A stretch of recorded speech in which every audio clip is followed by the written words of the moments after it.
मुंशी प्रेमचंद कृत कहानी दो बहनें। दोनों बहनें 2 साल के बाद एक तीसरे नातेदार के घर मिली और खूब रो धोकर खुश हुई। तो बड़ी बहन रूप कुमारी ने देखा कि छोटी बहन राम दुलारी सिर से पांव तक गहनों से लदी हुई है।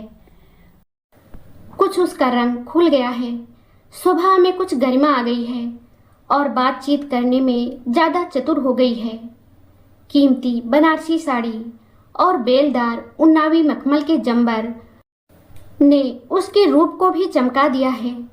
वही राम दुलारी लड़कपन में सिर के बाल खोले फूहड़ सी इधर उधर खेला करती थी। अंतिम बार रूप कुमारी ने उसे उसके विवाह में देखा था 2 साल पहले।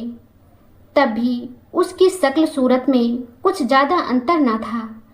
लंबी तो हो गई थी, मगर थी उतनी ही दुबली, उतनी ही फूहड़, उतनी ही मंदबुद्धि, जरा जरा सी बात पर रूठने वाली।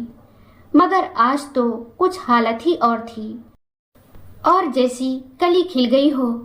और इसने छिपा कहाँ रखा था? नहीं, आंखों को धोखा हो रहा है। यह रूप नहीं, केवल आंखों को लुभाने की शक्ति है। रेशम और मखमल और सोने के बल पर वह रूपरेखा थोड़ी ही बदल जाएगी, फिर भी आंखों में समाई जाती है। 50 स्त्रियां जमा है, मगर यह आकर्षण, यह जादू और किसी में नहीं। कहीं आईना मिलता तो वह जरा अपनी सूरत भी देखती। घर से चलते समय उसने आईना देखा था। अपने रूप को चमकाने के लिए जितना शान बढ़ा सकती थी, उससे कुछ अधिक ही बढ़ाया था। लेकिन अब सूरत जैसे स्मृति से मिट गई है। उसकी धुंधली सी परछाई भर हृदय पट पर है। उसे फिर से देखने के लिए वह बेकरार हो रही है। वह अब तुलनात्मक दृष्टि से देखेगी। राम दुलारी में यह आकर्षण कहाँ से आया, यह रहस्य का पता लगाएगी। यूं उसके पास मेकअप की सामग्रियों के साथ छोटा सा आईना भी है, लेकिन भीड़ भाड़ में वह आईना देखने या बनाव श्रृंगार करने की आदी नहीं है। ये औरतें दिल में न जाने क्या समझें, मगर यहाँ कोई आईना तो होगा ही। ड्राइंग रूम में जरूर ही होगा। वह उठकर ड्राइंग रूम में गई और कदे आदम शीशे में अपनी सूरत देखी। वहाँ इस वक्त और कोई न था।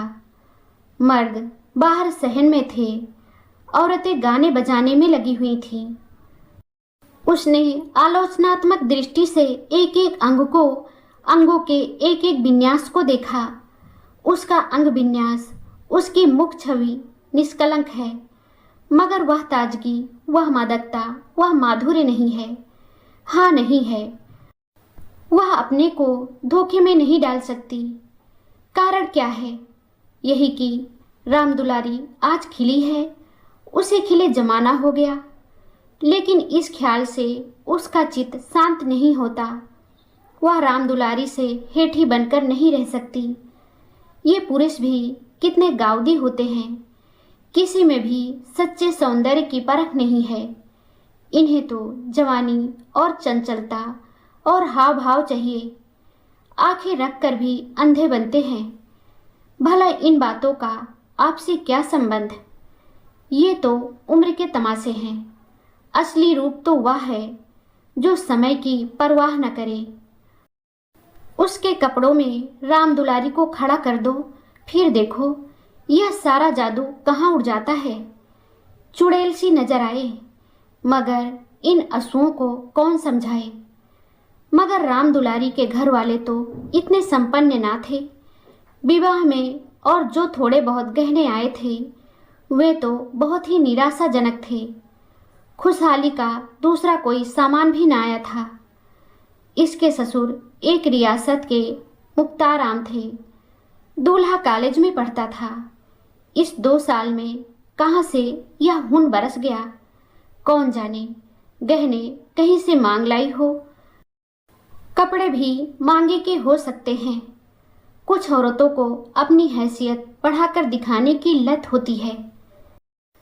तो वह स्वांग राम दुलारी को मुबारक रहे हैं। मैं जैसी हूँ वैसी अच्छी हूँ। प्रदर्शन का यह रोग कितना बढ़ता जाता है। घर में रोटियों का ठिकाना नहीं है। मर्द 25-30 रुपए पर कलम पीस रहा है, लेकिन देवी जी घर से निकलेंगी तो इस तरह बन ठन कर मानो कहीं की राजकुमारी हैं। बिसातियों के और दर्जियों के तगाजे सहेंगी, बजाज के सामने हाथ जोड़ेंगी, शौहर की घुड़कियां खाएंगी, रोकेंगी, रूठेंगी, मगर प्रदर्शन के उन्माद को नहीं रोकती। घर वाले भी सोचते होंगे कितनी छिछोरी तबीयत है इसकी, मगर यहाँ तो देवी जी ने बेहयाई पर कमर बांध ली है। कोई कितना ही हंसे, बेहया की बला दूर, उन्हें तो बस यही धुन सवार है कि जिधर से निकल जाएं उधर लोग हृदय पर हाथ रख कर रह जाएं। राम दुलारी ने जरूर किसी से गहने और जेवर मांग लिए। बेशर्म जो है, उसके चेहरे पर आत्मसम्मान की लाली दौड़ गई। ना सही उसके पास जेवर और कपड़े, उसे किसी के सामने लज्जित तो नहीं होना पड़ता, किसी से मुंह तो चुराना नहीं पड़ता। 1-1 लाख के तो उसके 2 लड़के हैं। भगवान उन्हें चिरायु करे, वह इसी में खुश है। खुद अच्छा पहन लेने और अच्छा खा लेने से तो जीवन का उद्देश्य नहीं पूरा हो जाता। उसके घर वाले गरीब हैं, पर उनकी इज्जत तो है। किसी का गला तो नहीं दबाते, किसी को सांप तो नहीं लेते। इस तरह अपने मन को ढांढस देकर वह फिर बरामदे में आई तो राम दुलारी ने जैसे उसे दया भरी आंखों से देखकर कहा, जीजा जी की कुछ तरक्की वरक्की हुई कि नहीं बहन, या अभी तक वही 75 रुपए पर कलम घिस रहे हैं? रूप कुमारी की देह में आग सी लग गई। ओफो रे दिमाग, मानो इसका पति लाठी तो है। अकड़ कर बोली, तरक्की क्यों नहीं हुई? अब 100 के ग्रेड में हैं। आजकल यह भी गनीमत है। नहीं अच्छे अच्छे एमए पासों को देखती हूँ कि कोई टके को नहीं पूछता। तेरा शौहर तो अब भी बीए में होगा, राम दुलारी ने नाक सिकोड़कर कहा। उन्होंने तो पढ़ना छोड़ दिया बहन, पढ़कर औकात खराब करना था और क्या। एक कंपनी के एजेंट हो गए हैं, अब 250 रुपये माहवार पाते हैं, कमीशन ऊपर से 5 रुपये रोज सफ़र के खर्च भी मिलते हैं। यह समझ लो कि 500 का औसत पड़ जाता है। 150 माहवार तो उनका निजी का खर्च है बहन। ऊंचे ओहदे के लिए अच्छी हैसियत भी तो चाहिए। 350 बेदाग घर दे देते हैं, उसमें से 100 रुपये मुझे मिलते हैं। 250 में घर का खर्च खुशफैली से चला जाता है। एमए पास करके क्या करते? रूप कुमारी इस कथन को शेख चिल्ली की दास्तान से ज़्यादा महत्व नहीं देना चाहती, मगर राम दुलारी के लहजे में इतनी विश्वासोल्लादकता है कि वह अपनी निम्न चेतना में उससे प्रभावित हो रही है और उसके मुख पर पराजय की खिन्नता साफ झलक रही है। मगर यदि उसे बिल्कुल पागल नहीं हो जाना है तो इस ज्वाला को हृदय से निकाल देना पड़ेगा। जी रह करके अपने मन को विश्वास दिलाना पड़ेगा कि इसके काव्य में 1/4 से ज़्यादा सत्य नहीं है। 1/4 तक वह सह सकती है, इससे ज़्यादा उससे ना सहा जाएगा। इसके साथ ही उसके दिल में धड़कन भी है कि यह कथा सत्य निकली तो वह राम दुलारी को कैसे मुंह दिखाएगी। उसे भय है कि कहीं उसकी आंखों से आंसू न निकल पड़े। कहाँ 75 और कहाँ 500, इतनी बड़ी रकम आत्मा की हत्या करके भी क्यों न मिले, फिर भी रूप कुमारी के लिए असह्य है। आत्मा का मूल्य अधिक से अधिक 100 रुपये हो सकता है, 500 किसी हालत में भी नहीं। उसने परिहास के भाव से पूछा, जब एजेंटी में इतना वेतन और भत्ता मिलता है तो ये सारे कॉलेज बंद क्यों नहीं हो जाते? हजारों लड़के क्यों अपनी जिंदगी खराब करते हैं? राम दुलारी बहन के खिसियानेपन का आनंद उठाती हुई बोली, बहन, तुम यहाँ यह भूल कर रही हो। एमए तो सभी पास हो सकते हैं, मगर एजेंटी बिरले ही किसी को आती है। यह तो ईश्वर की देन है। कोई जिंदगी भर पढ़ता रहे, मगर यह जरूरी नहीं कि वह अच्छा एजेंट भी हो जाए। रुपए पैदा करना दूसरी बात है, आलिम फाजिल हो जाना दूसरी बात। अपने माल की श्रेष्ठता का विश्वास पैदा कर देना, यह दिल में जमा देना कि इतना सस्ता और टिकाऊ माल बाजार में मिल ही नहीं सकता, आसान काम नहीं है। एक से एक पापों से उनका साबका पड़ता है। बड़े बड़े राजाओं और रईसों का मत फेरना पड़ता है, तब जाके कहीं माल बिकता है। मामूली आदमी तो राजाओं और नवाबों के सामने जा ही नहीं सके। पहुँच ही ना हो और किसी तरह पहुँच भी जाएं तो जुबान न खुले। पहले पहले तो इन्हें भी झिझक हुई थी, मगर अब तो इस सागर के मगर हैं। अगले साल तरक्की होने वाली है। रूप कुमारी की धमनियों में रक्त की गति जैसे बंद हुई जा रही है।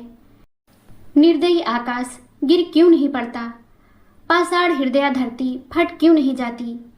यह कहाँ का न्याय है कि रूप कुमारी जो रूपवती है, तमीजदार है, सुघड़ है, पति पर जान देती है, बच्चों को प्राणों से ज्यादा चाहती है, थोड़े में गृहस्थी को इतने अच्छे ढंग से चलाती है, उसकी तो यह दुर्गति और यह घमंडिन, बदतमीज, बिलासिनी, चंचल, मुंहफट छोकरी जो अभी तक सिर खोले घूमा करती थी, रानी बन जाए।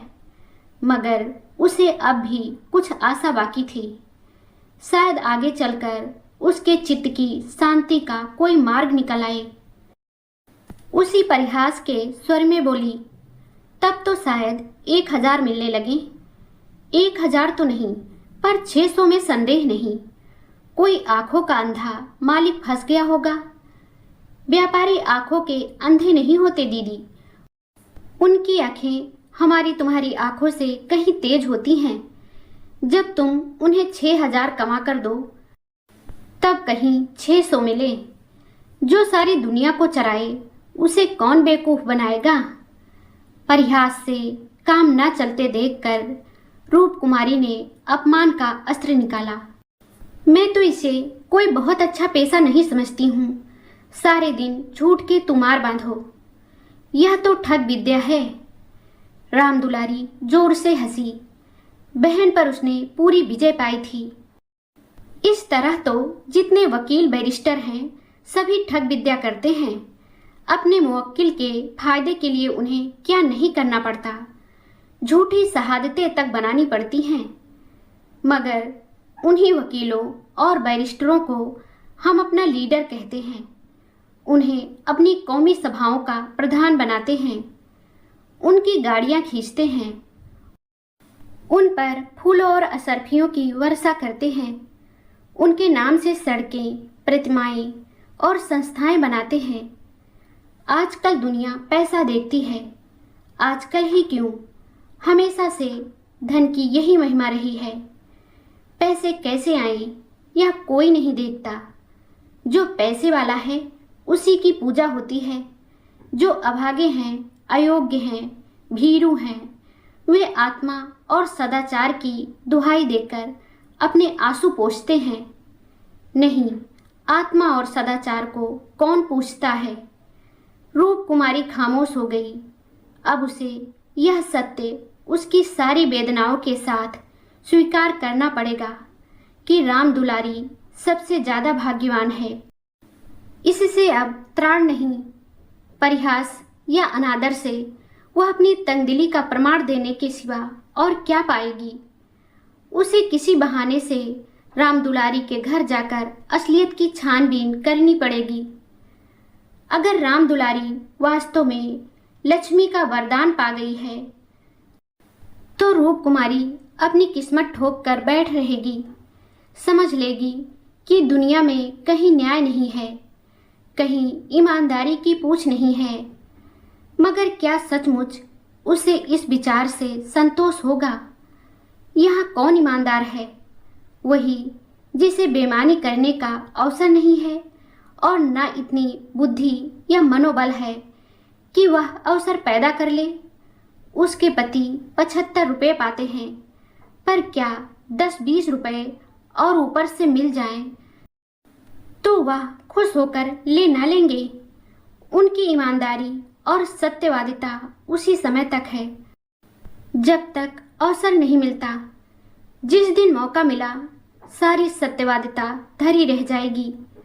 और क्या रूप कुमारी में इतना नैतिक बल है कि वह अपने पति को हराम का माल हजम करने से रोक दे?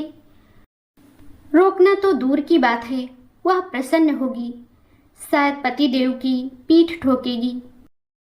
अभी उनके दफ्तर से आने के समय वह मन मारे बैठी रहती है, तब वह द्वार पर खड़ी होकर उनकी बाट जोहेगी और ज्यों ही वह घर में आएंगे उनकी जेबों की तलाशी लेगी।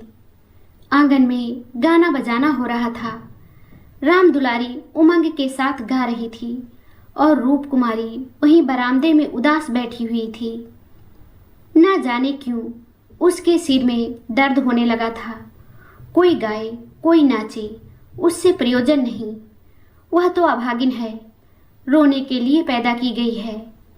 9 बजे रात को मेहमान रुखसत होने लगे। रूप कुमारी भी उठी, इक्का मंगवाने जा रही थी कि राम दुलारी ने कहा, इक्का मंगवाकर क्या करोगी बहन? मुझे लेने के लिए कार आती होगी। चलो 2-4 दिन मेरे यहाँ रहो, फिर चली जाना। मैं जीजा जी को कहला भेजूंगी, तुम्हारा इंतजार ना करें।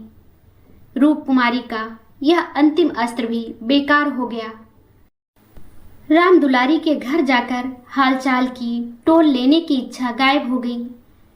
वह अब अपने घर जाएगी और मुंह ढाँप कर पड़ी रहेगी। इन फटे हालों में क्यों किसी के घर जाए?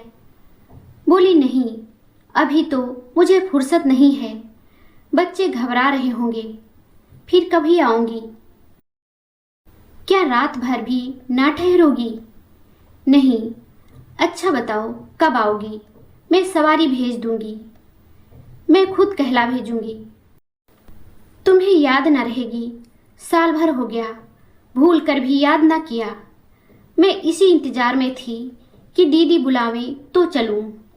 एक ही शहर में रहते हैं, फिर भी इतनी दूर कि साल भर गुजर जाए और मुलाकात तक ना हो। रूप कुमारी इसके सिवा और क्या कहे कि घर के कामों से छुट्टी नहीं मिलती। कई बार उसने इरादा किया कि दुलारी को बुलावे, मगर अवसर ही ना मिला। सहसा राम दुलारी के पति मिस्टर गुरुसेवक ने आकर बड़ी साली को सलाम किया। बिल्कुल अंग्रेजी सजधज, मुंह में चिरुट, कलाई पर सोने की घड़ी, आंखों पर सुनहरी ऐनक, जैसे कोई सिविलियन हो। चेहरे से जेहानत और सराफत बरस रही थी। वह इतना रूपवान और सजीला है, रूप कुमारी को अनुमान न था। कपड़े जैसे उसकी देह पर खिल रहे थे। आशीर्वाद देकर बोली, आज यहाँ ना आती तो मुझसे मुलाकात क्यों होती? गुरुसेवक हंसकर बोला, यह उल्टी शिकायत क्यों न हो। कभी आपने बुलाया और मैं ना गया? मैं नहीं जानती थी कि तुम अपने को मेहमान समझते हो। वह भी तो तुम्हारा ही घर है। राम दुलारी देख रही थी कि मन में उससे ईर्ष्या रखते हुए भी वह कितनी वाणी मधुर, कितनी स्निग्ध, कितनी अनुग्रह प्रार्थनी होती जा रही है। गुरु सेवक ने उदार मन से कहा, हाँ, अब मान गया भाभी साहब, बेशक मेरी गलती है। इस दृष्टि से मैंने विचार नहीं किया था, मगर आज तो मेरे घर रहिए। नहीं, आज बिल्कुल अवकाश नहीं है, फिर कभी आऊंगी। लड़के घबरा रहे होंगे। राम दुलारी बोली, मैं कितना कह के हार गई, मानती ही नहीं। दोनों बहनें कार की पिछली सीट पर बैठीं। गुरुसेवक ड्राइव करता हुआ चला। जरा देर में उसका मकान आ गया। राम दुलारी ने फिर बहन से उतरने के लिए आग्रह किया, पर वह ना मानी। लड़के घबरा रहे होंगे। आखिर राम दुलारी उससे गले मिलकर अंदर चली गई। गुरु सेवक ने कार बढ़ाई। रूप कुमारी ने उड़ती हुई निगाह से राम दुलारी का मकान देखा और वह ठोस सत्य एक सलाका की भांति उसके कलेजे में चुभ गया। कुछ दूर जाकर गुरु सेवक बोला, भाभी, मैंने तो अपने लिए अच्छा रास्ता निकाल लिया। अगर 2-4 साल इसी तरह काम करता रहा तो आदमी बन जाऊंगा। रूप कुमारी ने सहानुभूति के साथ कहा, राम दुलारी ने मुझसे बताया था, भगवान करे जहाँ रहो खुश रहो, मगर जरा हाथ पैर संभाल के रहना। मैं मालिक की आंख बचाकर एक पैसा भी लेना पाप समझता हूँ भाभी। दौलत का मजा तो तभी है कि ईमान सलामत रहे। ईमान खोकर पैसे मिले तो क्या। मैं ऐसी दौलत को त्याज्य समझता हूँ और आंख किसकी बचाऊं। सब स्याह सफेद तो मेरे हाथ में है। मालिक तो रहा नहीं, केवल उसकी बेवा है। उसने सब कुछ मेरे हाथ में छोड़ रखा है। मैंने उसका कारोबार संभाल ना लिया होता तो सब कुछ चौपट हो जाता। मेरे सामने तो मालिक सिर्फ 3 महीने जिंदा रहे, मगर आदमी को परखना खूब जानते थे। मुझे 100 रुपये पर रखा और 1 महीने में 200 रुपये कर दिया। आप लोगों की दुआ से पहले ही महीने में मैंने 12,000 का काम किया। क्या काम करना पड़ता है? रूप कुमारी ने बिना किसी उद्देश्य के पूछा। वही मशीनों की एजेंटी, तरह तरह की मशीनें मंगाना और बेचना, ठंडा जवाब था। रूप कुमारी का मनहूस घर आ गया। द्वार पर एक लालटेन टिमटिमा रही थी। उसके पति उमानाथ द्वार पर टहल रहे थे, मगर रूप कुमारी ने गुरु सेवक से उतरने के लिए आग्रह नहीं किया। एक बार शिष्टाचार के नाते कहा जरूर, पर जोर नहीं दिया। और उमानाथ तो गुरु सेवक से मुखातिब भी ना हुए। रूप कुमारी को वह घर अब कब्रिस्तान सा लग रहा था, जैसे फूटा हुआ भाग्य हो। ना कहीं फर्श, ना फर्नीचर, ना गमले, 2-4 टूटी टाटी तिपाइयाँ, एक लंगड़ी मेज, 4-5 पुरानी पुरानी खाटें। यही उस घर की बिसात थी। आज सुबह तक रूप कुमारी इसी घर में खुश थी, लेकिन अब यह घर उसे काटे खा रहा था। लड़के अम्मा अम्मा करके दौड़े, मगर उसने दोनों को झिड़क दिया। उसके सिर में दर्द है, वह किसी से ना बोलेगी, कोई उसे ना छेड़े। अभी घर में खाना नहीं पका, पकाता कौन? लड़कों ने तो दूध पी लिया है, किंतु उमानाथ ने कुछ नहीं खाया। इसी इंतजार में थे कि रूप कुमारी आए तो पकाए, पर रूप कुमारी के सिर में दर्द है, मजबूर होकर बाजार से पूरियां लानी पड़ेंगी। रूप कुमारी ने तिरस्कार के स्वर में कहा, तुम अब तक मेरा इंतजार क्यों करते रहे? मैंने तो खाना पकाने की नौकरी नहीं लिखाई है, और जो रात को वहीं रह जाती। आखिर तुम कोई महाराजिन क्यों नहीं रख लेते? क्या जिंदगी भर मुझी को पीसते रहोगे? उमानाथ ने उसकी तरफ आहत विस्मय की आंखों से देखा। उसके बिगड़ने का कोई कारण उनकी समझ में न आया। रूप कुमारी से उन्होंने हमेशा निरापद सहयोग पाया है। निरापद ही नहीं, सहानुभूतिपूर्ण भी। उन्होंने कई बार उससे महाराजिन रख लेने का प्रस्ताव खुद किया था, पर उसने बराबर यही जवाब दिया कि आखिर में बैठे बैठे क्या करूंगी? 4-5 रुपए का खर्च बढ़ाने से क्या फायदा? यह पैसे तो बच्चों के मक्खन में खर्च होते हैं। और आज वह इतनी निर्ममता से उलाहना दे रही है, जैसे गुस्से में भरी हो। अपनी सफाई देते हुए बोले, महाराजन रखने के लिए तो मैंने खुद तुमसे कई बार कहा, तो लाकर रख क्यों न दिया? मैं उसे निकाल देती तो कहते, हाँ यह गलती हुई। तुमने कभी सच्चे दिल से नहीं कहा, रूप कुमारी ने और भी प्रचंड होकर कहा, तुमने केवल मेरा मन लेने के लिए कहा। मैं ऐसी भोली नहीं हूं कि तुम्हारे मन का रहस्य ना समझूं। तुम्हारे दिल में कभी मेरे आराम का विचार आया ही नहीं। तुम तो खुश थे कि अच्छी लौंडी मिल गई है, एक रोटी खाती है और चुपचाप पड़ी रहती है, महज खाने और कपड़े पर, यह भी जब घर की जरूरतों से बचे। 75 रुपयाँ लाकर मेरे हाथ पर रख देते हो और सारी दुनिया का खर्च मेरा दिल ही जानता है। मुझे कितनी कतर ब्योंत करनी पड़ती है, क्या पहनूं और क्या ओढ़ूं। तुम्हारे साथ जिंदगी खराब हो गई। संसार में ऐसे मर्द भी हैं जो स्त्री के लिए आसमान के तारे तोड़ लाते हैं। गुरु सेवक ही को देखो, दूर क्यों जाओ, तुमसे कम पढ़ा है, उम्र में तुमसे कहीं कम है, मगर 500 का महीना लाता है और राम दुलारी रानी बनी बैठी रहती है। तुम्हारे लिए यही 75 रुपये बहुत हैं।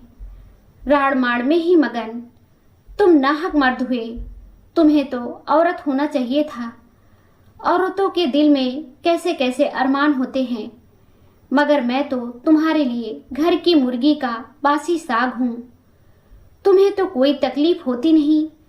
तुम्हें तो कपड़े भी अच्छे चाहिए, खाना भी अच्छा चाहिए, क्योंकि पुरुष हो, बाहर से कमा कर लाते हो। मैं चाहे जैसे रहूं तुम्हारी बला से। वाग्वाड़ों का यह सिलसिला कई मिनट तक जारी रहा और उमानाथ चुपचाप सुनते रहे। अपनी जान में उन्होंने रूप कुमारी को शिकायत का कभी मौका नहीं दिया। उनका वेतन कम है, यह सत्य है, पर यह उनके वश की बात तो नहीं। वह दिल लगाकर अपना काम करते हैं, अफसरों को खुश रखने की सदैव चेष्टा करते हैं। इसी साल बड़े बाबू के छोटे सुपुत्र को 6 महीने तक बिना नागा पढ़ाया, इसलिए तो कि वह प्रसन्न रहें। अब वह और क्या करे। रूप कुमारी की खफगी का रहस्य वह समझ गए। अगर गुरुसेवक वास्तव में 500 रुपये लाता है तो बेशक वह भाग्य का बली है, लेकिन दूसरों की ऊंची पेशानी देखकर अपना माथा तो नहीं फोड़ा जाता। किसी संयोग से उसे यह अवसर मिल गया, मगर हर एक को तो ऐसे अवसर नहीं मिलते। वह इसका पता लगाएंगे कि सचमुच उसे 500 ही मिलते हैं या महज डींग है, और मान लिया कि 500 मिलते हैं तो क्या इससे रूप कुमारी को यह हक है कि वह उनको ताने दे और उन्हें जली कटी सुनाए। अगर इसी तरह वह भी रूप कुमारी से ज़्यादा रूपवती और सुशीला रमणी को देखकर रूप कुमारी को कोसना शुरू करे तो कैसा हो।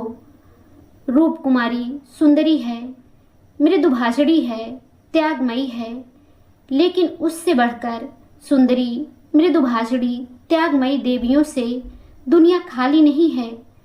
तो क्या इस कारण वह रूप कुमारी का अनादर करे। एक समय था जब उनकी नजरों में रूप कुमारी से ज्यादा रूपवती रमणी संसार में ना थी, लेकिन वह उन्माद कब का शांत हो गया। भावुकता के संसार से वास्तविक जीवन में आए उन्हें एक युग बीत गया। अब तो विवाहित जीवन का उन्हें काफी अनुभव हो गया है। एक को दूसरे के गुण दोष मालूम हो गए हैं। अब तो संतोष ही में उनका जीवन सुखी रह सकता है। मगर रूप कुमारी समझदार होकर भी इतनी मोटी सी बात नहीं समझती। फिर भी उन्हें रूप कुमारी से सहानुभूति ही हुई। वह उदार प्रकृति के आदमी थे और कल्पनाशील भी। उनकी कटु बातों का कुछ जवाब न दिया, शरबत की तरह पी गए। अपनी बहन के ठाठ देखकर एक क्षण के लिए रूप कुमारी के मन में ऐसे निराशाजनक, अन्यायपूर्ण, दुखद भाव का उठना बिल्कुल स्वाभाविक है। रूप कुमारी कोई सन्यासिनी नहीं, विरागिनी नहीं कि हर एक दशा में अविचलित रहे। इस तरह अपने मन को समझाकर उमानाथ ने गुरु सेवक के विषय में तहकीकात करने का संकल्प किया। एक सप्ताह तक रूप कुमारी मानसिक अशांति की दशा में रही। बात बात पर झुठलाती, लड़कों को डांटती, पति को कोसती, अपने नसीबों को रोती। घर का काम तो करना ही पड़ता था, लेकिन अब इस काम में उसे आनंद ना आता था। बेगार सी टालती थी।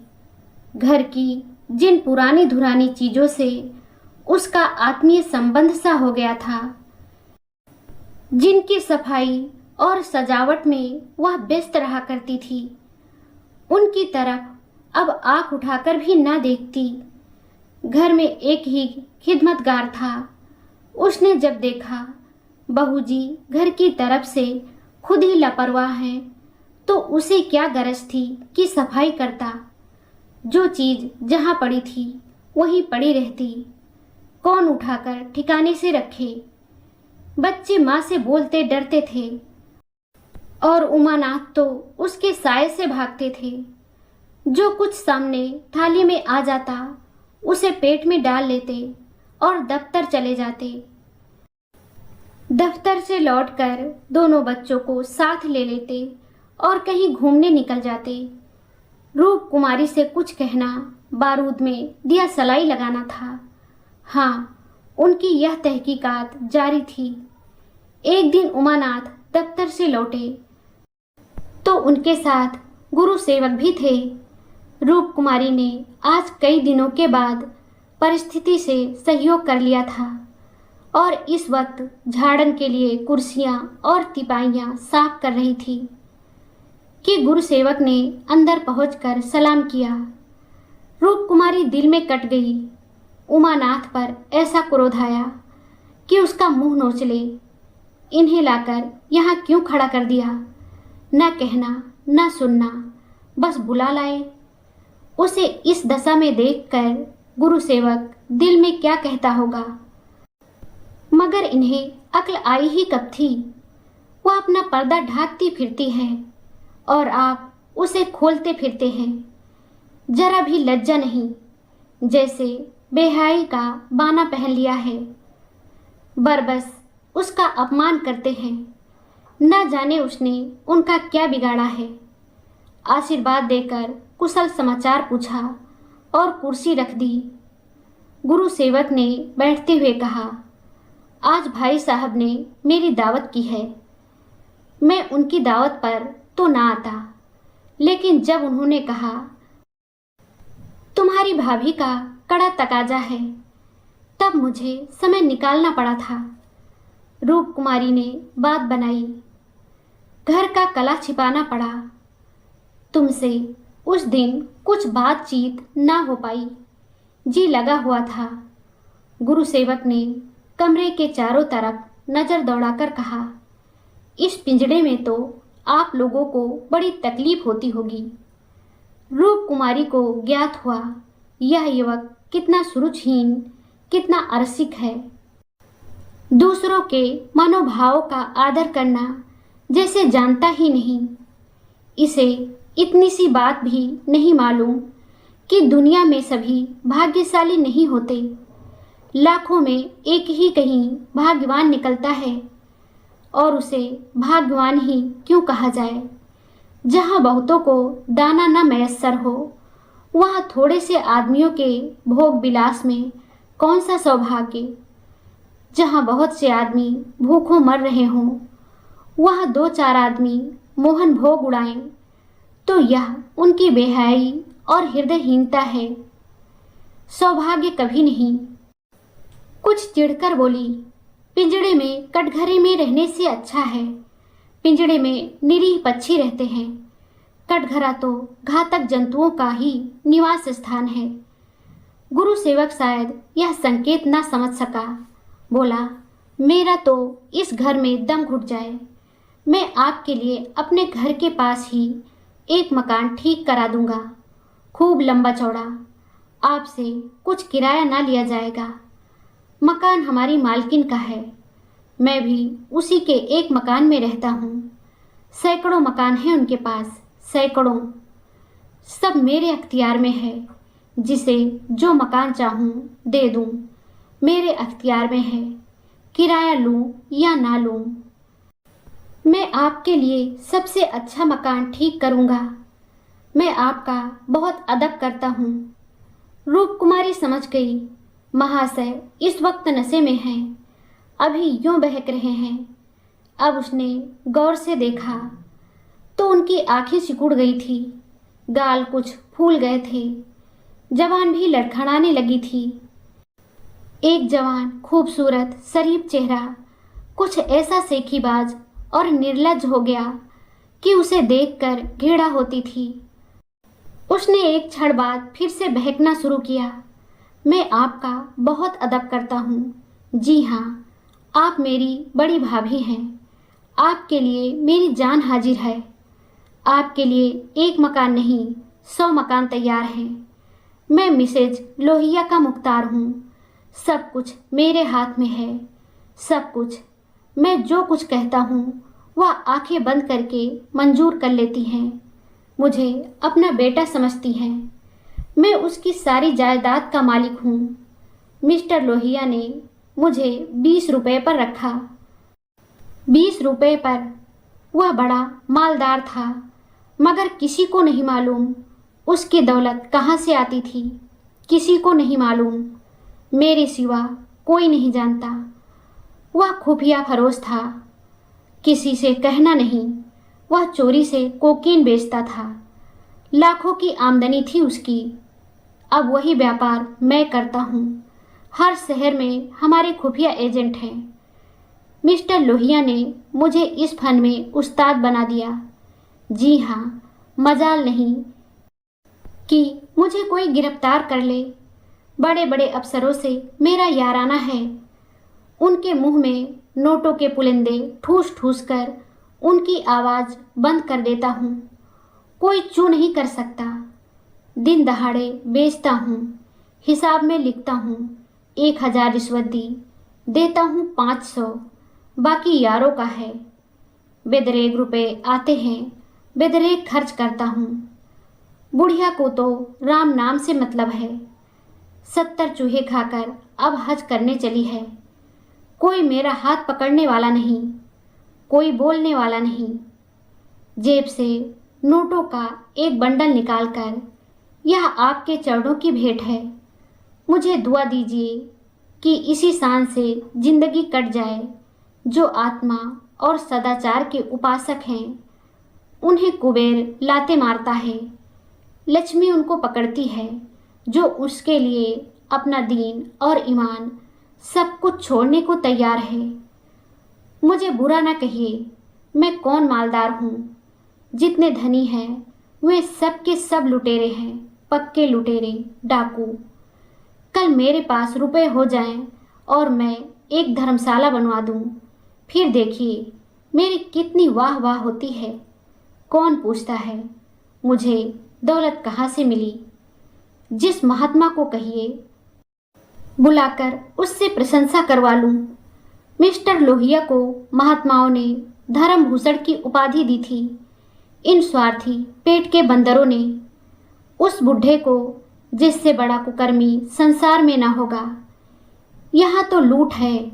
एक वकील आध घंटा बहस करके 500 मार लेता है। एक डॉक्टर जरा सा नस्तर लगाकर 1000 सीधा कर लेता है।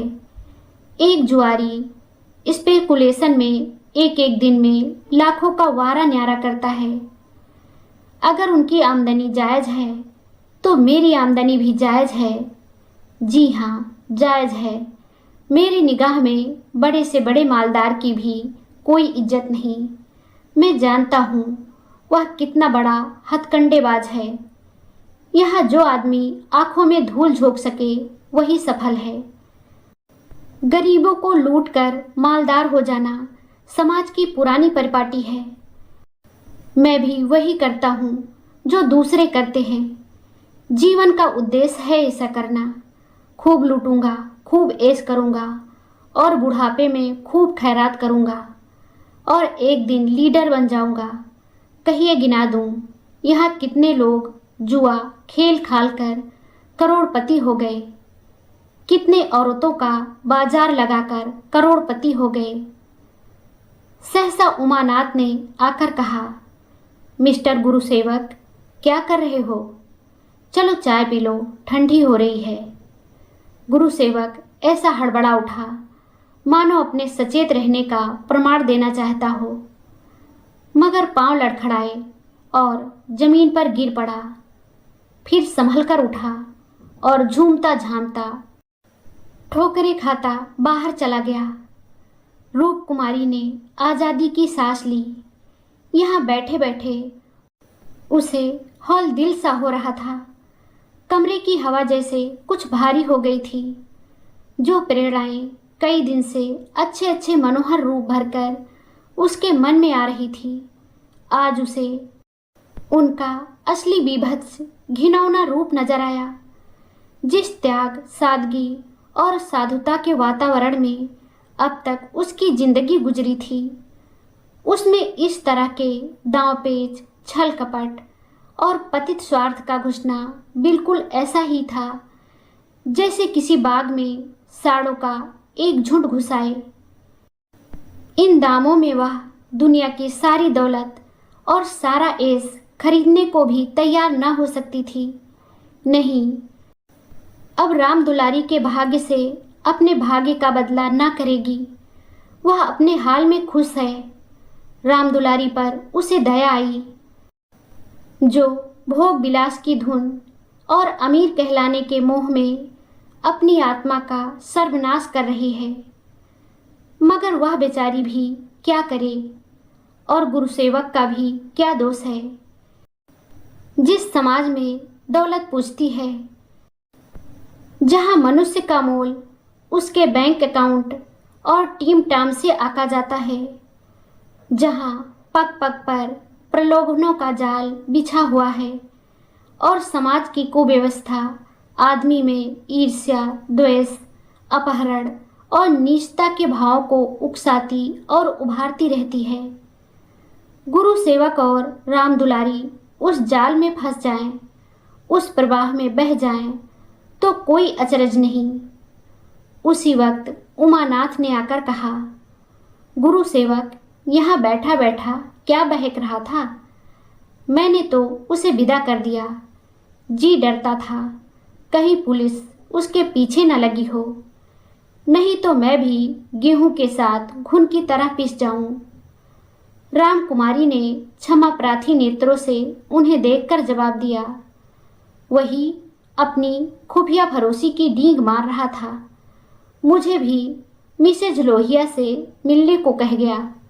जी नहीं, आप अपनी क्लर्की किए जाइए, इसी में हमारा कल्याण है। मगर क्लर्की में वह ऐश कहाँ? क्यों ना साल भर की छुट्टी लेकर जरा उस दुनिया की भी सैर करूं? मुझे अब उस ऐश का मोह नहीं रहा। दिल से कहती हो? सच्चे दिल से? उमानाथ 1 मिनट तक चुप रहने के बाद फिर बोले, मैं आकर तुमसे यह वृत्तांत कहता तो तुम्हें विश्वास आता या नहीं? सच कहना। कभी नहीं। मैं तो कल्पना ही नहीं कर सकती कि अपने स्वार्थ के लिए कोई आदमी दुनिया को विष खिला सकता है। मुझे सारा हाल पुलिस के सब इंस्पेक्टर से मालूम हो गया था। मैंने उसे खूब शराब पिला दी थी कि नशे में बहकेगा जरूर और सब कुछ उगल देगा। ललचता तो तुम्हारा जी भी था। हाँ, ललचता तो था और अब भी ललच रहा है, मगर ऐश करने के लिए जिस हुनर की जरूरत है वह कहाँ से लाऊंगा? ईश्वर न करे वह हुनर तुम में आए। मुझे तो उस बेचारे पर तरस आती है। मालूम नहीं खैरियत से घर पहुंच गया या नहीं। उसकी कार थी, कोई चिंता नहीं।